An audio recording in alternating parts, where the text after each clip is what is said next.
سردیوں میں چادر ہو یا مفلر ہو کوئی بھی یا اس طرح رومال ہو جس میں یہ دونوں پلو جیسے ایسے ہی چھوڑ کے،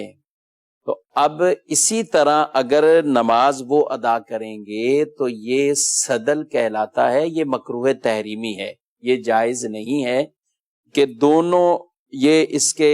جو کونے یہ پلو یہ ایسے جیسے لٹک رہے ہیں اور اسی طرح نماز پڑھیں گے تو نماز مکروہ تحریمی ہوگی، اس نماز کو دوبارہ پڑھنا یہ واجب ہوتا ہے۔ ہاں اگر اسی طرح چادر یا رومال یا کوئی بھی ہو اس کو آپ یوں کر لیتے ہیں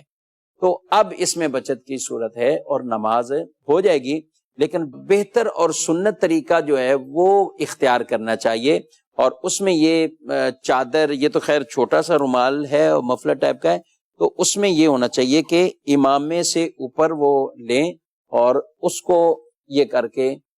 پھر نماز پڑھی جائے۔ لیکن یہ والا جو انداز میں جو عرض کر رہا ہوں اس میں بھی کوئی اہتمام سے ہونا چاہیے، جیسے ابھی میں کر رہا ہوں تو یہ تو بھی رکوع میں جاؤں گا تو پھر جمیل صاحب یہ دوبارہ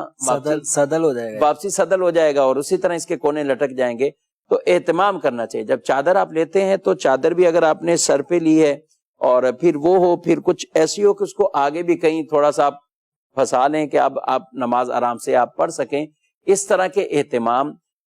وہ کرنے چاہیے۔ لیکن اگر سر پہ چادر نہ لی اور آپ نے ایسے ہی جیسے گلے میں ہی رکھی ہوئی ہے اور یہاں پہ اس کو گھما لیا ہے تو بہرحال صدل سے اب آپ محفوظ ہو جائیں گے، اور یا پیچھے کی طرف ایک آپ کو نہ آگے ہے اور ایک پیچھے ہے تو بھی نماز ہو جائے گی، لیکن بہتر بہرحال وہی انداز ہے کہ جس کے اندر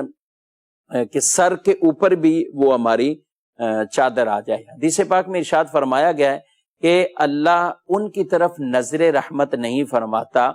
جو اپنی چادریں اپنے امامے اپنی چادروں کو نیچے نہیں کر لیتے، یعنی ان کی چادریں اوپر ہونی چاہیے اور امامہ ان کا چادر کے نیچے ہونا چاہیے، تو یہ زیادہ بہتر عمل ہے۔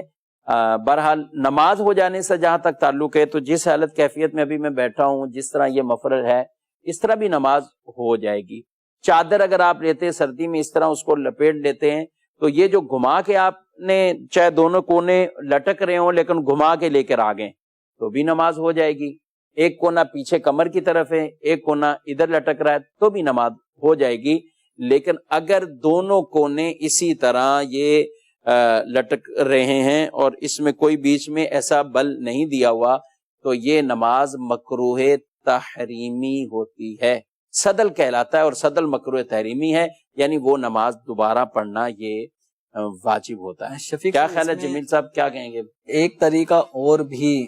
مفلر یا جو بڑا رومال ہوتا ہے اس کو ڈالنے کا ہوتا ہے کہ وہ ایک پلو اس کا باقاعدہ آگے لٹک رہا ہوتا ہے اور ایک کندھے کے پیچھے لٹک رہا ہوتا ہے۔ اچھا اچھا اچھا اچھا اچھا، ہاں وہ بھی